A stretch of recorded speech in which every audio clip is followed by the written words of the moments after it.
When you find a real estate platform that aligns everyone in the entire company financially by making us real estate agents owners, so when the average agent wins, everyone wins, that's the secret to success. And when you surround yourself with like-minded entrepreneurial people who absolutely love what they do, they love serving people, they love God and life, and you put yourself in an environment of high energy, high producing, positive people every day, you can't help but succeed in business and life. We are changing the real estate industry and changing real estate agents' lives. Welcome to the Financial Freedom Forever Podcast.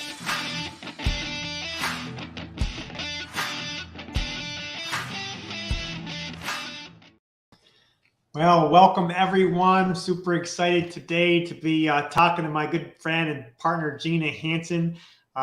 Gina, welcome to our Financial Freedom Forever podcast. I appreciate you. Thank you. I appreciate you too. Can I just say something real quick? Sure. That is the coolest dang opening I have seen in a long time. Nice. Yeah, thanks. My VA and partner Rod there put that together for us. All our techie stuff he does for me because I'm technically challenged, right? That's why we have people that know what they're doing better than us when it comes to our shortcomings. We're in real estate, and I leave the tech stuff to those guys. But yeah, I'm excited to have a conversation with you today, Gina. For our listeners, Gina has been in the real estate business career in the real estate industry since I think 2007. She's a Success Magazine coach, founder of the Works Coaching Inc. She's a former team leader for a couple of Keller Williams companies. She's a team leader of her own real estate team, and been in the industry for a very long time, and looking forward to talking to you today, Gina. So again, welcome. Thank you. Thank you very much. I'm super excited to be here, Andre. So let's jump right in and tell us a little bit more about your background, your real estate background, and I know you got your publishing your own book. So let's talk about that after and give our listeners some good value of what we can help them do to improve their lives and businesses. I love it. Thank you. All right. So you mentioned some of it. I started in 2007, built up a team up in Washington State, 7 of us in total, rockstar admin, 5 buyers agents, and myself. We topped out at 85 listings in my active listing inventory. We specialized in 1-year-old expireds that happened to be short sales because that's what the market was. Right. So in a declining market, we went after what was selling. I'm really grateful because if you live through that, then you're not afraid of this that's coming up. And then the other thing is I didn't know what to do to prepare myself for that market. And I do know what to do for this one. So I've been waiting for this market to come down a little bit and get reasonable because I like to invest and I like to work with investors. And this is our time. So did that. Let me see what else. Moved into being a team leader, moved cross country, did a startup office in Virginia, took it to 130 agents in a year, then moved back after a couple of years to the West Coast, did a turnaround office there, went to LA, opened up my coaching company, COVID, everything that was going on in LA. We moved out here to Florida, which I'm madly in love with because while the rest of the world is freezing, we're toasty warm. Right. Now work with the global investor agent team out here and coach with Success Magazine. You're a busy woman. Yep. Going back and forth before settling. Yeah. Yep. Yeah, I got a lot going on. So that's fantastic. So I know that's when we kind of got together and became friends through the GIA team with Gary Wilson and super excited about what you and he's done to help me grow my business, and really excited to just help you in any way that we can, grow your coaching business and your real estate business as well.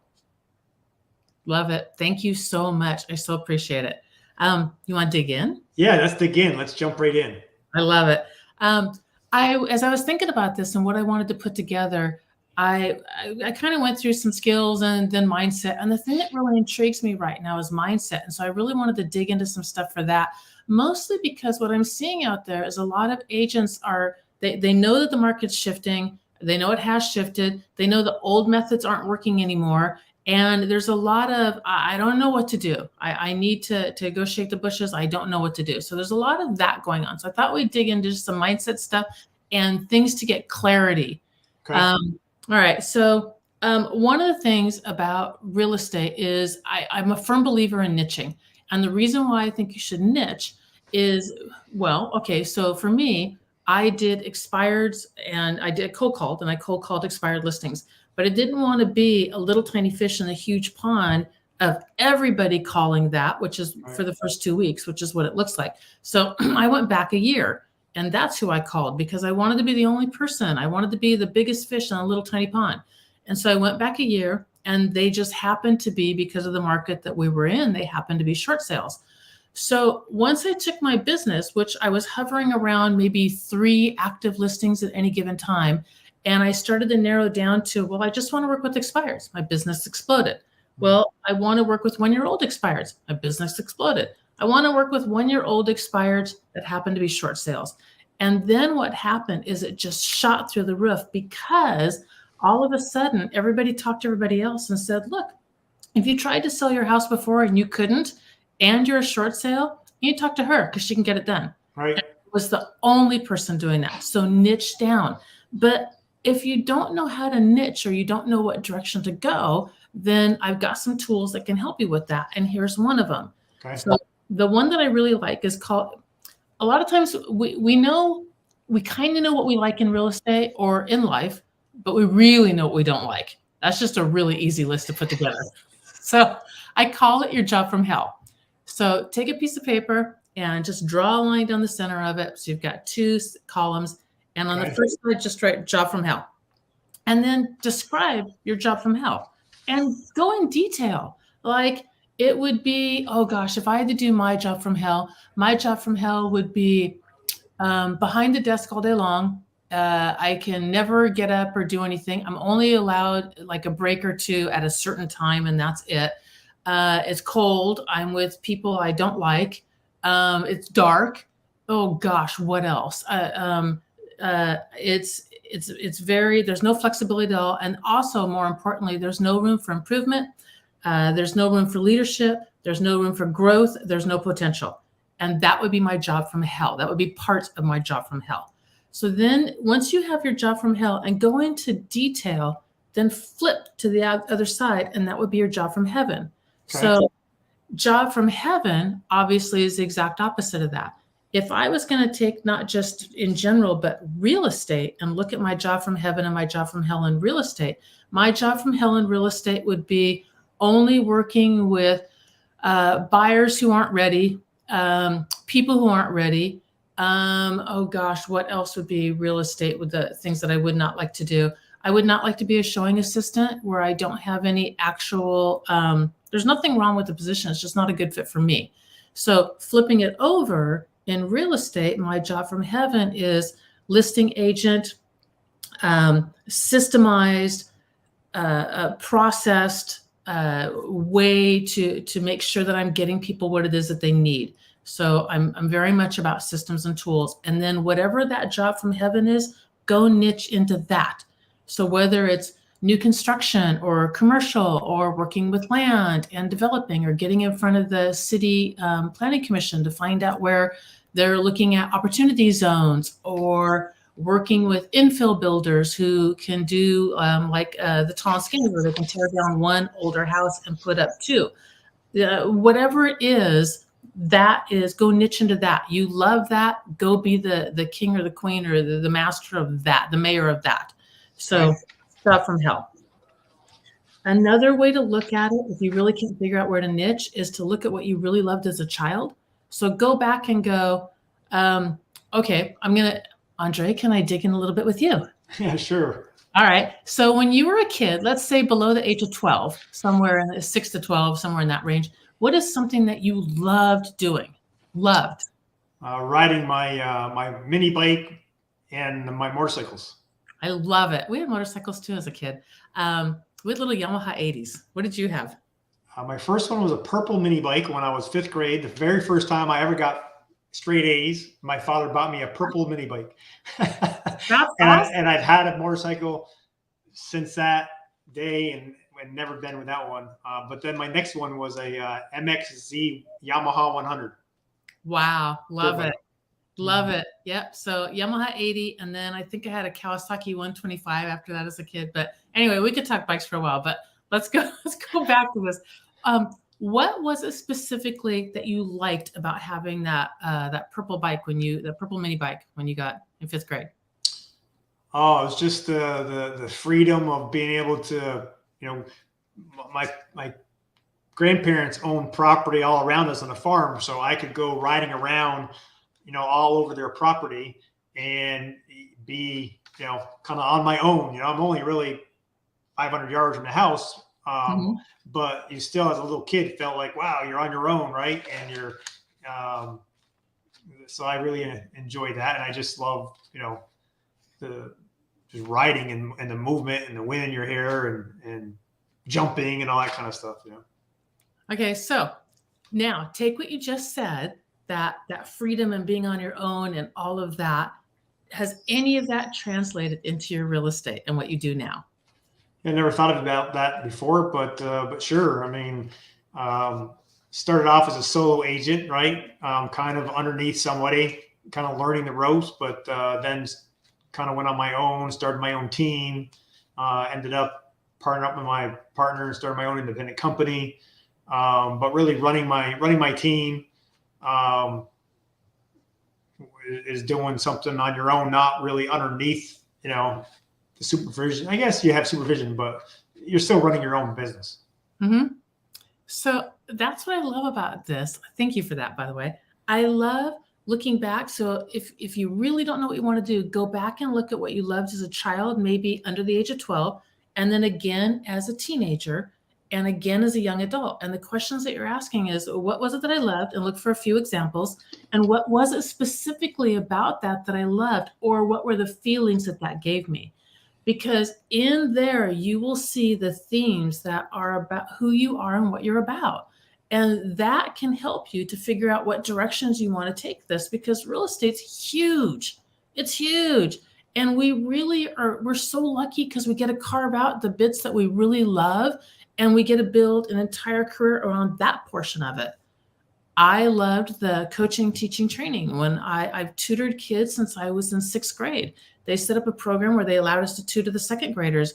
And my first kid I ever tutored was 2 years below grade level. And by the time the year was done, was 2 years above grade level. So I took a kid, and I was 11 and 12 years old. I took a kid up 4 grades in a year.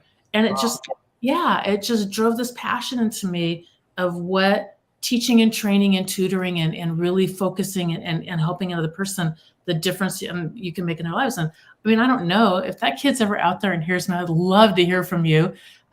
He was a little boy, and he had, I don't know, like 7 or 10 or something, like brothers and sisters. And so he just was from a huge family, and that's why he needed the help. So hope you made it, kid. Anyway, so let me see. Okay, so that's kind of to figure out what you want to niche in. And then the next thing that I wanted to talk about is when you have a really tough decision to make, and how to, again, align up with your core priorities because I think that's everything. If you go back in and align in and who you are and what you're about, it will help you figure out what direction to go. So want to dig into the next one? Yeah, absolutely. All right. Yeah, this is fun. Hey, just shout out, hey, anyone. Hey, thanks, Kat, for jumping on. Richard, Tammy, Bill, Susie. If any of you guys have any questions for Gina, just put them in the chat, in the comment section there, and we'll go ahead and ask her. But thanks for jumping on here today, and definitely put this out there. Give us some love. Send some Gina some questions and some hearts, and get it out there. But yeah, go ahead and let's keep going. Love it. Love it. Okay. And thank you all also. Okay. So 4 priorities. So this one is actually a link that if you click on the link, we'll pop it out to you. So you've got it also for your own. So what I do, and I came up with this, I actually had 9 job offers at one point when I was leaving the East Coast to come back to the West Coast. And I had no idea. I mean, I can decide between 2 or 3, but 9 was serious overwhelm. And then I had a business partner who kind of walked through honing down, and she just asked me one simple question, which said, well, where do you want to be? And that started the whole idea of, oh, hang on, that is important, isn't it? Where do I want to go? What do I want to do? And so out of that, I developed this, what I call the 4 priorities. So again, blank piece of paper, draw a line down the center of it and a line across the middle. So you have 4 big squares. Okay. And then in each square, in no particular order, you put down a life priority. Now, if you're facing, say, a business decision, don't do just business priorities. Literally, this is your core of who you are. It's your life. So do your life priorities. So in my case, it would be something along the lines of, God, family, business, health. It would be those 4 in some order in those boxes. And then once you have that, then go back and say, okay, let's use the family one as an example. If family was a category, what would the next priority be? And for me, if family is a category, the next priority is going to be, well, I want to spend a lot of time with them. Mm-hmm. Period. And then, okay, and do that all the way around. And then now if it's family as a category and I want to spend a lot of time, what's my next priority? Well, I want quality time. I want quantity and quality. I want both of those. Again, go all the way around and then dive even deeper. Okay, so what would be the next one? Well, I want to know and be known. Like I want my grandkids to know me and I want to be known by them. And I want to know who they are as human beings, because I think one of the most important things that, well, for me, looking backwards, my relationship with my grandmother was huge in my life. She was an amazing woman. And a lot of what I've done is modeled off of just the way she lived her life, like deeply and passionately and fully. And then I feel for us with our children and our grandchildren, one of the things that I think that we're supposed to do is tell our kids, you're really good at this thing over here and that thing over there. And if you ever wanted to go into a career, these might be some really good options. I mean, you're smart. You can do whatever it is that you want to do, but you really have a great natural ability here. And to help them with that, because when you're a kid, you don't understand, you just think you're kind of weird. You don't know, wow, you're really good at this thing, and so I think that to have that, you need to know a human being on a great core level and have them know and trust you also. So that would be my next one, the know and be known. And then if I dug down deeper, I would say, why is that important and what do I want next? Well, I want to leave a legacy. And it doesn't mean a legacy of, it does mean a legacy financially, but it also means a legacy of who I am and who they are, and just a richness about, our lives and where we come from and all that kind of stuff. And when I dig down into all 4 of the priorities, for me, I see a theme, and I usually do when I help people walk through this. I usually see themes pop up. So don't worry about if you're doing it and you feel like you're repeating. That's normal. It's normal. So for me, I see legacy, build, know and be known. Those are the things that are very, very important to me. So then once I have that, then I go back to my original decision and I say, okay, where does this line up with my priorities? So a recent one that I had wasn't not all that recent, a few years ago. I had an assistant that it just wasn't working out. Lovely human being, just not a good fit for what direction we were going. Okay. But because they were a lovely human being, could not let them go. I just couldn't do it. And I knew I needed to, but I couldn't. And so I sat down and I went through my priorities and then I said, okay, where does this line up with that? Oh, all right, it doesn't. And so that's what gave me the actual, I don't know what you want to call it, impetus, whatever, exactly, to be able to do what it was that I needed to do. And then the first time you do it will take a long time, or can. After that, it goes pretty quickly. And like I might change a little bit. I don't change that much. You might, especially if you're younger, it may change. It may really go a different direction.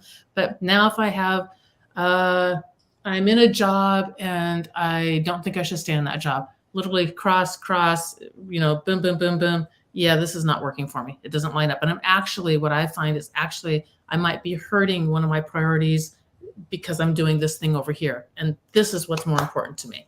Right. That's the 4 priorities. So if they click on a link or anything like that we've got in there, we'll get you that and the directions on how you do that and get that out to you. So that's that one. Helpful so far?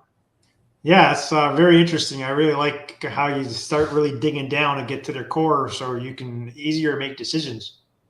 Yeah. Yeah. Thanks. Okay. The last part, or the next part that I wanted to talk about, I got this idea from, oh gosh, hang on. Let me see. Ray Dalio. Ray Dalio, who is a stockbroker, started out in commodities way back in the days of the computer when you had to program a computer, you punched a card, and Right. stuck a card in those days.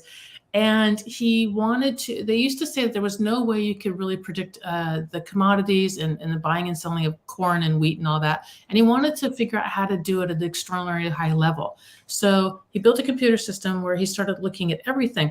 What were the weather patterns? What was the price last year? Just all kinds of data, and put it all together. And as he was going through this process of building up his company, he would run across maybe an issue with a training or a personnel or who knows what it was. And so every single time they ever had anything that became a challenge or an issue, they sat down and they made a sort of a rule around it.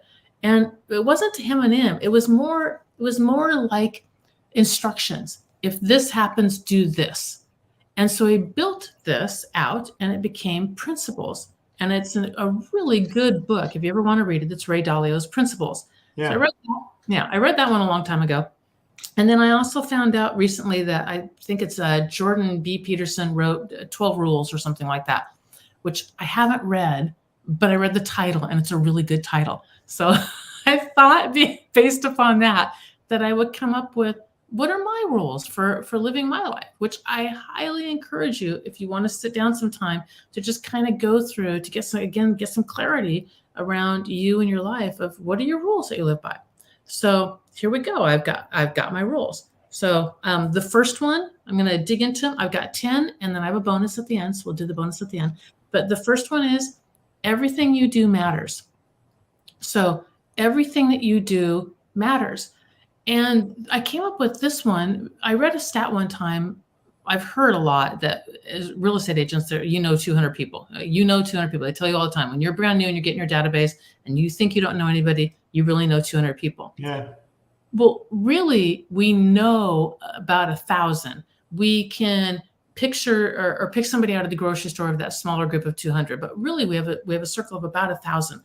And the larger our world gets, actually, the 6 degrees to Kevin Bacon, that's actually shrunk. And the larger our world gets, in a weirdly converse way, there's actually less degrees to connect people in together now, which I find very fascinating. But let's go with 1,000 people. So if I know 1,000 people and you know 1,000 people and your friend over there knows 1,000 people, that means your group and my group, I'm only one step away from 1 million people. I mean, It's 2 steps away from 10 million people. It's crazy. So take that fact and then combine it with this one. If I have a poor interaction with somebody, I am not nice to a clerk, or I cut somebody off on the freeway, or I don't know, whatever poor thing I do affects 3 people down the line. So if somebody cuts me off on the freeway, I might be angry and for the, I can't believe somebody coming for 3 people. That's a negative thing. But in my life, when something positive happens, I find that I tend to tell, and I don't know what the stats are on this one, I haven't looked it up, but it tends to affect my mood for the entire day. So I was in line at Starbucks a couple of weeks ago, and someone in front of me paid for my coffee. And it's just this little tiny thing, $4 or whatever for my coffee. But all day long, I was like, somebody paid for my coffee. That's the coolest thing ever.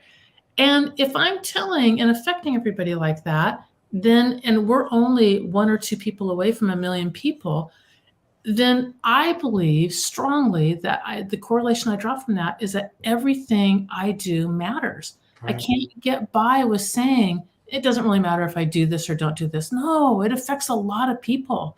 Even just a smile, you don't know how it's going to affect the next person. It's like, wow, that person smiled at me and they were kind. And I kind of needed that, So the first one, everything you do matters. Yeah, that's great. Thanks. Second one, environment is way more important than you realize. way more important than you realize. So my husband and I were driving, and we were in Normandy. We're in the north of France. We'd gotten a rental car landed in Paris and got a rental car, and we were driving out to Mont Saint-Michel. And on the way, we drove through this little tiny town, and it was about 3 blocks long, abandoned, and was probably built around maybe the 16 or 1700s. Old buildings, like 2.5, 3 stories tall. That's it. And just a few of them on either side of the street, narrow little street, and nobody as far as you can see. And I started talking to my husband, and I said, this is where Hitler's armies invaded. And they took over like the whole Normandy countryside. And I said, can you imagine Hitler's soldiers on the roofs of those buildings with their guns pointed down? Because you could have picked off anything for miles. And my husband said, yeah, and the street's only wide enough for a tank to get through, a wide tank, and that's about it. And both of us suddenly, and we're going through this town, it's something like 30 kilometers. So even though we're crawling through it, we're only in it just a few seconds, and that's it because it's so short. But suddenly both of our moods went really somber, which is weird because we're in France and we're having a great time. And Mont Saint-Michel is the place I've wanted to go my whole entire life. And so it's like a dream vacation for me. And mood-wise. Yeah. And as we came out of it and our mood slowly started to come back up again, I suddenly realized that if 3 blocks long at 30 or 35 kilometers can do that much to your mood in that much time, what does your everyday life do to you? What does the people that are around you and that you allow to be around you as well, or that you allow yourself to be around, what does that do to you? Right. And we don't think about it. We discount it. We discount it, but it's much more important than what you realize. Okay. Next one. 3, you think fear is a wall? It's not, it's a doorway. It's an absolute doorway. I can guarantee you that the thing that you want is on the other side of that fear, and there is no way to get there except for to go through it. True, yeah. And the interesting thing is with fear, like when you ride a roller coaster. So are you a roller coaster fan, Andre? Yeah, I'll jump on one. They don't bother me. Okay. Once you get done riding the roller coaster, one that might like scare you, like a really crazy one, what's the first thing you want to do when you get off the roller coaster? What's the first thing you want to do? Usually go back again. Yes. Because it feels good, right? Yeah. Yeah. And the more terrifying it is, the better you're like, yes, I want to do this again. The feeling of exhilaration, you only get that from going through it. That's it. You'll never get it standing there doing what I do, which is I count the roller coaster and I count how long the loop is and how long the upside down is. I count the whole entire thing before I get on it so that I'm like, all right, I can live through this. Because while the roller coaster is going the first time, I'm like 1,000, 1,002. Okay, I'm through that part. I literally will count it through. But here's what I can guarantee you, or here's what I can tell you. When you do something that scares you, you actually build new synapses and new structures in your brain on a cellular level, also through your body. You build new structures. Exactly like if you work out and build new muscle, and that muscle is larger than the fat that was there, let's say, or the nothing that was there. It's larger and it does more. It burns more calories per hour. It does so much more for you when you do that. Fear does the same thing. And you learn when you go through it, you learn 2 things. One, you learn that you are bigger than the fear. And you are now physically actually larger than you were on the other side of it. That's the first thing you learn. And the second thing you learn is it fills you with so much confidence to be able to take on the next thing. Right. And it doesn't even have to be a big thing. Like when we travel, we like to go and not get a hotel room and just kind of figure out the lay of the land and then pick some place that is like in Paris, we stayed next to the Eiffel Tower because no matter where you were, you could go, hang on, our hotel room is that direction. And you could find it again. Right. So when we got married, we went to Greece for our honeymoon and we got off airport, took a bus into the downtown center, Platka, center of town. And then we just stood there with our suitcases holding hands because I don't know any Greek. I can't read a sign. There's a lot of alphabets that I don't recognize in those signs. And we just stood there for a couple minutes trying to get our bearings. And I mean, it was like, ugh. And finally found and said, hey, I want to stay at the top of that hill. And so we worked our way up towards the top of that hill, and we found a hotel room, and then we got dinner that night. And that was pretty much, I think, all we did that first day that we landed. We were high on high as kites, literally, because we were like, we found a hotel room. We got dinner. Well, that's pretty average. You know what I mean? It's like not a big thing. It's like, what else can we accomplish today? It's that. And you don't get that unless you go through it to the other side. So even if it's small, go through your fear. It's a doorway, and it's a doorway to what you want. It always is. Always. Yeah, something new, you're doing something new that you've never done before. And I remember when I started my podcast way back, I don't know, it's been over a year now. I was really nervous the first couple of them. Just didn't want to mess them up, and now it's no big deal. It's just, I got one Wednesday, get started, 10 minutes ahead of time. My first one, I got ready for like an hour ahead of time because I want to be prepared. But yeah, once you do it once or twice, then it's like no big deal. And then you get on to the next thing. I love that. You also find your voice and who you are instead of what you think you should be in the beginning. So did you find that where as you got more comfortable, you just could be you? Yeah. At the beginning, you're just, you just don't, especially as being live, you don't want to mess it up and look like a fool, right? Yeah. And we have found, we've had technical issues and things happen, and you just got to go with the flow. And you don't really worry about it too much now. You just be yourself and try to give value to people and help. I love that. You reminded me of a story. So I do Toastmasters every week, and they had a big competition, and everybody was encouraging me, you need to do this competition, Jenny, you need to do it. And I used to take my speeches and I would write them out, and then I would try and learn them verbatim. And I never could. It's a 5 to 7 minute speech. I always missed a part here and there. And I wrote them out because I thought that's what you were supposed to do. I thought you were supposed to write it and learn it verbatim, like, I don't know, an actor going in to do a part. But I'm not an actor, and I'm not doing a part. I'm telling a story. Right. So I wrote this story, and I rewrote it and rewrote it and rewrote it. And it was perfect.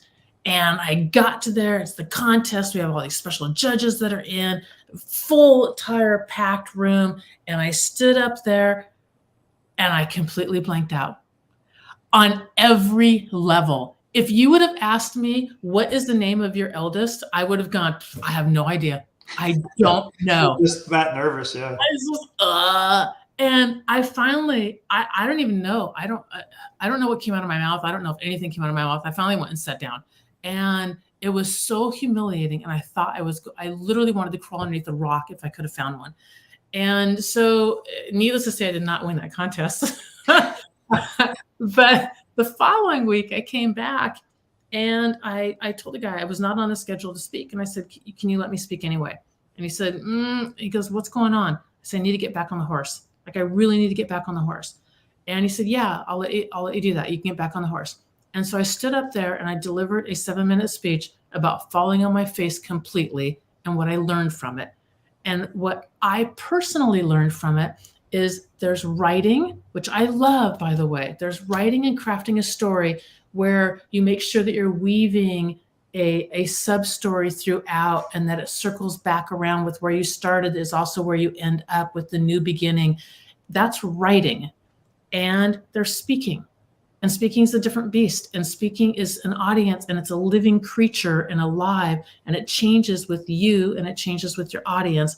And now when I get up and speak, I don't prep on any level at all. I just get up and talk. And now, because I do it that way, because speaking is a different beast than writing, I've nailed every single one of them. I've just nailed them. They've been really, really good. So my lesson that I had to do was I had to walk through my fear of trying to be prepared for everything, and that doesn't work for me. It just doesn't. It just works to just show up and be a real human being. That works. That's awesome. Thank you. Okay. Number 4, every battle you fight is right up here. If you think the battle's out there, you're wrong. That's the problem. If you think the battle's out there, the battle's here. It's always here. If you can get this straight, nothing else really matters, because even if you don't have the skill set, you'll go get it because you have this straight, and you're going to keep on doing it. And sure, you might fall on your face, but you'll figure it out because this is straight and you're moving forward with it. So everything up in here.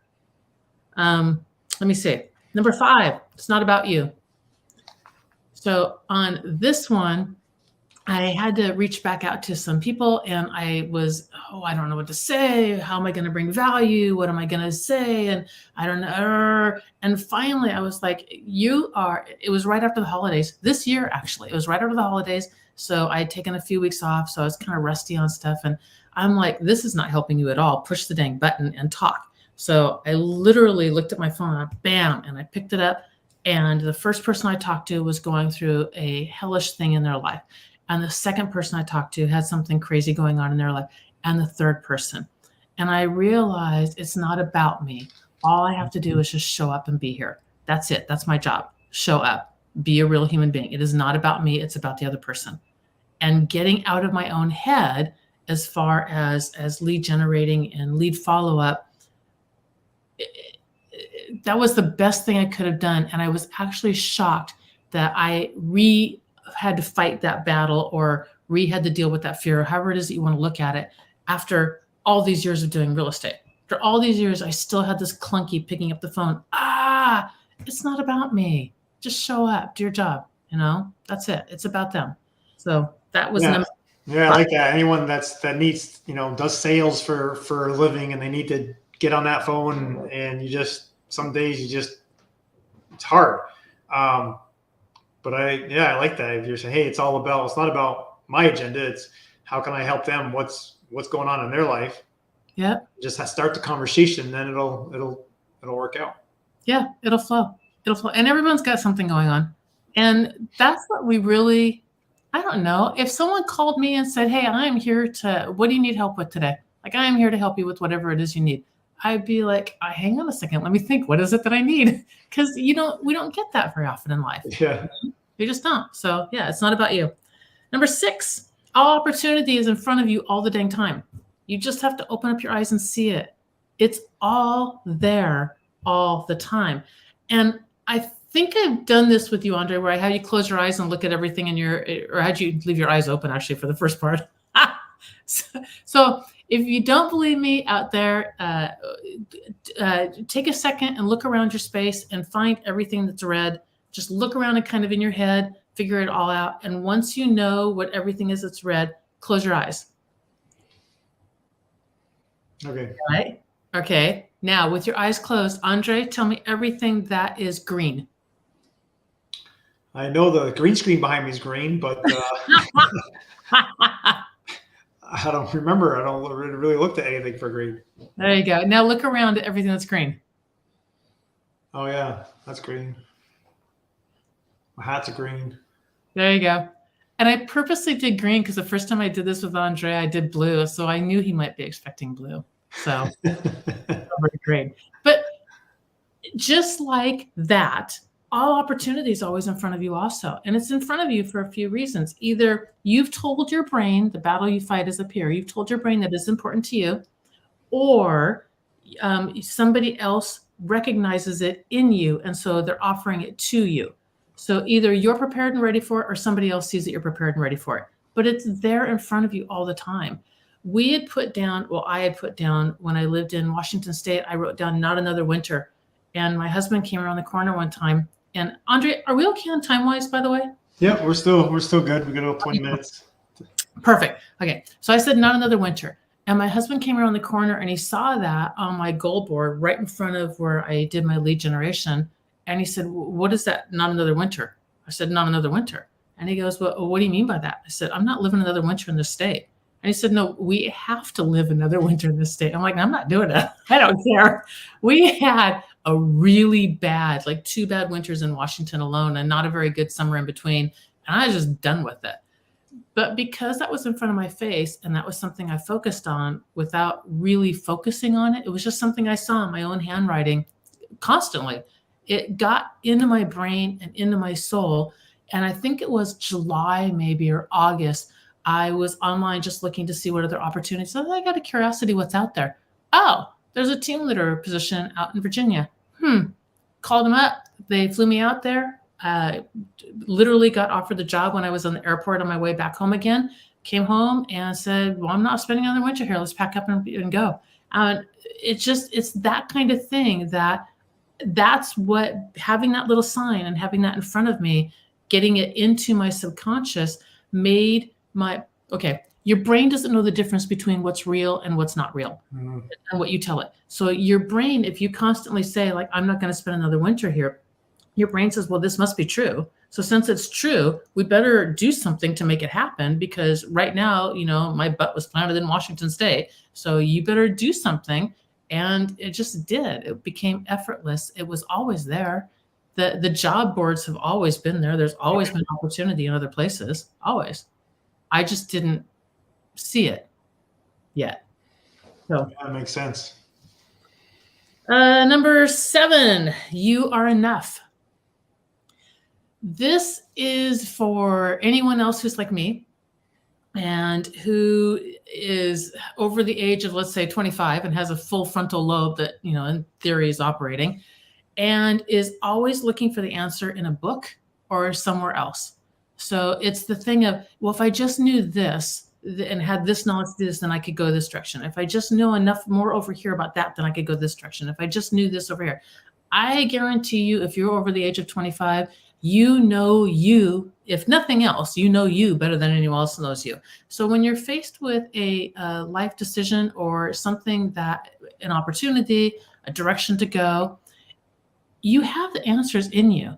All it requires is a little bit of time and space to figure out what it is. So I can almost guarantee you, if you sit your butt down on the edge of your bed and you say, hang on one second, what is the most important thing? I'm not where I want to be right now. What is the most important thing I could be doing? And you just sit there for a few minutes and think about it. Your brain will say, you need to be doing this. And you will know exactly what it is you should be doing. You will just know it. You don't need to go. There's nothing wrong with books and finding other knowledge. I'm a huge book reader. I love learning. But for things like that, it's different than getting a new skill. I don't know how to do accounting, for instance, and that's something I want to do. It is not. But if it was, that's different than I don't know what direction I want to take my life or what I want to move into next. Which is inside you. Once you have that, then, well, hang on, I'm going to plow forward this direction. And along the path, I find out I don't know how to do this one thing. Great. Find out this one thing. Get a mentor, get a coach, get a trainer, read a book, Google it. I don't know. Find that thing, but keep on moving, because you don't know what you need on that path, because paths in life have corners and twists and turns, and we can only see as far as that next corner. So just go down that path, down that next corner. What you need, you will realize what you need as you turn that corner. So you are enough. You are enough. You know enough. You have enough inside you. You have it. Number 8. Oh, I love this one. Never underestimate the power of a good nemesis. So we have mentors in our lives, and we have people who have helped us along the ways. And if you're anything like me, I've also had a few nemesis. And nemesis, I don't know what the plural of nemesis is, Andre. I don't know what it is. I can't help you. Nemesis, I don't know, whatever that word is. So there was a girl, let's see, when I was in real estate, I'm not going to say her real name. So there was a girl, I can't even think of a good name, Susie, whatever. Susie Bad Agent, let's call her. So Susie Bad Agent made me crazy, because Susie Bad Agent bought her listings. So if your house was worth $250 back then, Susie Bad Agent said that she could get $300 for it. And then what she would do is 3 months later, she'd drop it $5,000-$10,000, and 3 months later, and 3 months later. And the next thing you know, a year had gone by, and now the house is never going to sell for $250, because 1, the market shifted and it's declining. And 2, everyone saw a listing that had been on the market for a year and said, what's wrong with that listing? Right. So yeah, so she had to go all the way down to, let's say, 2 or 215 or whatever, 225 to actually get the property to sell. So she's hurting her clients. It made me crazy. I'd be up against another listing, be on a listing appointment. I'd say, are you interviewing other agents? Yes, we're interviewing Susie Bad Agent. And you can't say, don't do that.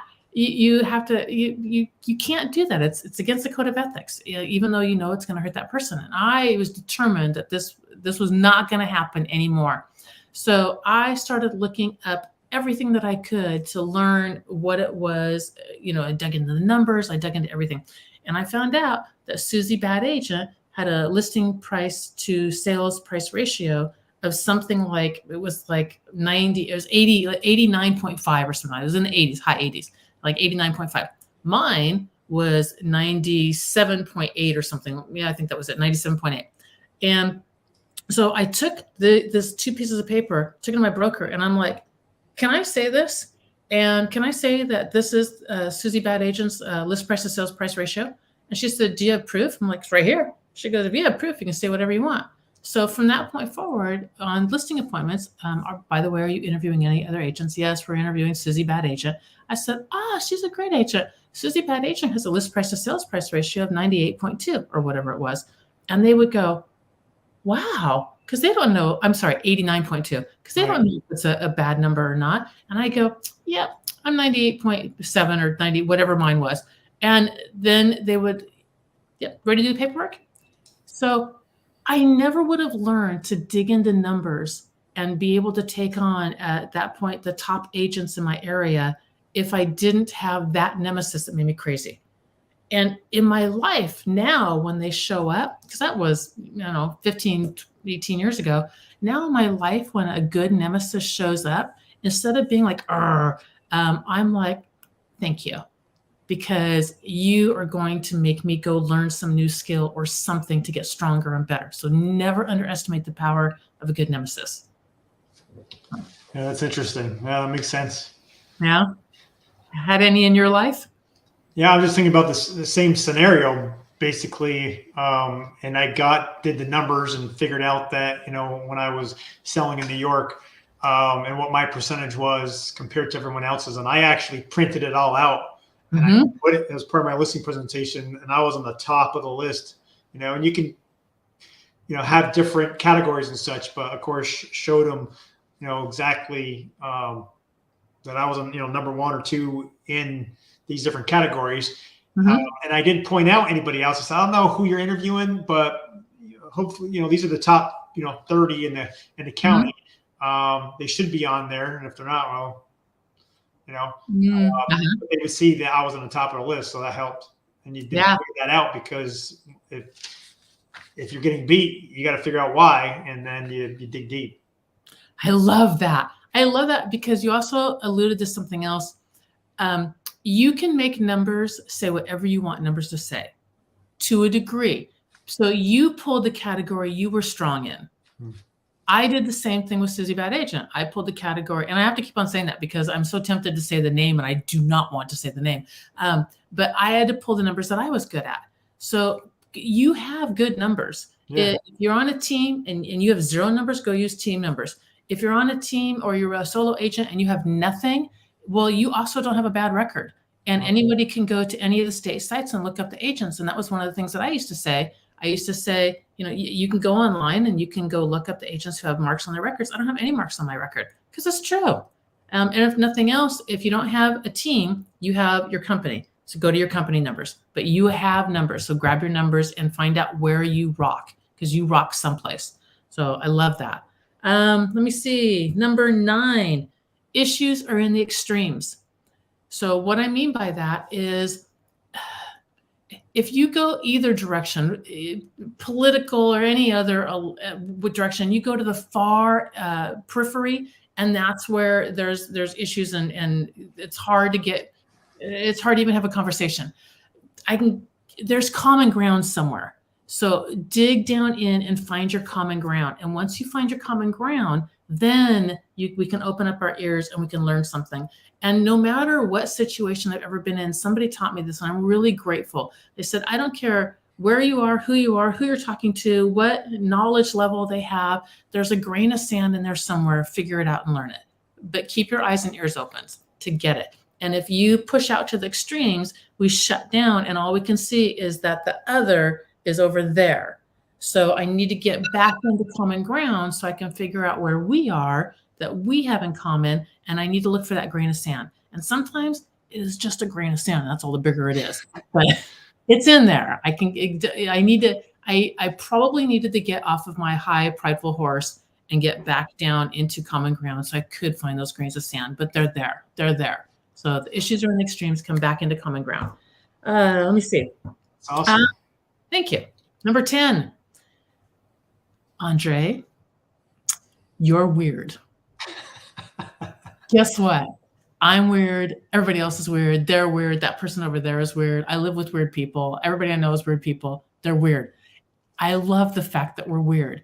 I would rather be at a party talking to somebody who is really like has geeked out on something, whatever it is, because it's so much more interesting than the person who doesn't want to be weird on anything and is nothing but, Wonder Bread or something, white Wonder Bread, who knows, whatever, beige.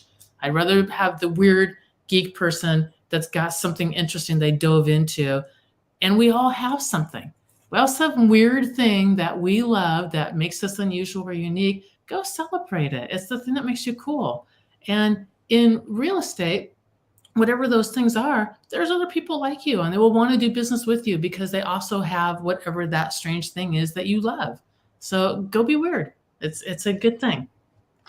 Well, that's awesome. Those are really pretty cool top 10 points, Gina. I can see why you're a great coach and how you've been able to help people really start, figure out what their niche is and get to the bottom of their core and their values so they can, improve their lives and their businesses. So this is all, I really enjoyed our conversation. Now, I know we got to wrap up here because we got to jump on. I know we both got to jump on another Zoom, but how can, if somebody wants to connect with you to learn more about your coaching or buy your book, what's the next steps for people?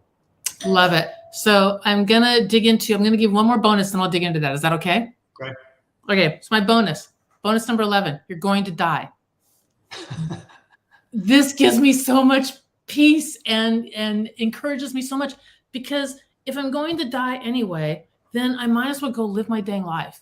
And you might as well go live your life and you might as well go do the things that scare you and do the things that you're unsure of and go learn the new skill or figure out what direction you want to go or niche down or whatever. Pick up the phone and push send anyway. Go do it because you're going to die. It doesn't matter. But lest you think that it really doesn't matter and that you can live your life in a completely selfish and hedonistic manner, go back to number 1 because everything you do does matter. You're going to die and everything you do matters. So go out and go do it. So that's my last one. Okay. Getting a hold of me. Website. So we're gathering everything up together in one website. We've just launched it all out. It's love anyone else's ideas, comments, or what else they'd like to see up there because we're building out continually onto this. We really want to get it very robust. It's Gina, my name, Gina Hanson, which is HANSON.com. So Gina-Hanson.com. On there, I've got the 4 priorities as a giveaway to be able to get that list. I've also got how to build momentums up there. And there's another one, I believe, if it's not quite finished yet, it will be, is how to help people that are going through some rough times. It gives you some really good things to say and do if you've got somebody that you know, a friend or someone that's kind of struggling with some stuff right now. So that's all up there. And then we're going to keep on building some more stuff up there. So Gina-Hanson.com, my email, Gina's my hero, scrolling across the bottom. And what else, darling? Well, I really appreciate you taking the time today. It was awesome. I'm looking forward to learning more about your stuff, getting your book and God. That's right. Success of Self. All right. Success of Self. This is a brand new 6-week class that we've launched. It is run through Success Magazine. One of the first groups of coaches, not the very first, but the second wave that came through for Success Magazine. So Success of Self is a 6-week in-depth dive into who you really are, what the core of you is.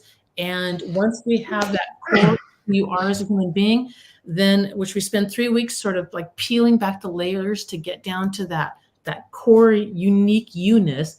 And then once we know what that is, which is it's completely individual for everybody that goes through this course. Once we know what that is, we spend the next 3 weeks saying, okay, now what do you want to launch and do? What is your great work that comes out of this? And so we've been able to launch people not necessarily into new careers, although that may occur also, but more into becoming to developing their career into who they really are. And so they kind of come into their own with it. So that's been that.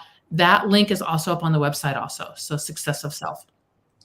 Well, that's awesome. Well, congratulations for writing your book and your coaching and everything that you're doing. It's just been a joy being in business with you, Gina. Really thank you for your time today, and looking forward to seeing you in Orlando at our next live event. Definitely thanks for coming, and everyone listening, definitely go to Gina's website and check out her coaching and get her book. And thanks for jumping on our Financial Freedom Forever podcast, and we'll see you guys next week. Thanks so much, Andre. Thank you. Bye. Bye-bye.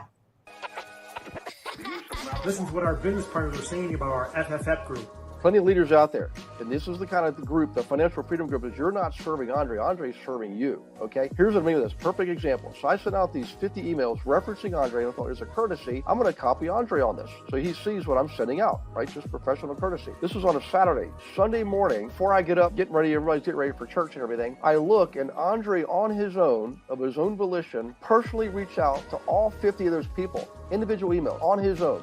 Well, I didn't ask for it. He did it on his own. That's the kind of support I'm talking about. That's the kind of leadership that I'm talking about. That's the kind of leadership you deserve, everybody deserves, everybody should ask for and expect in any company. We have it in the Financial Freedom Group. So thank you, Andre. To get your questions answered and learn more about why people are joining EXP by 1,000 people a week and partnering up with us, please go to partnerwithandre.com or click the link below, check out the videos, and let's have a private conversation.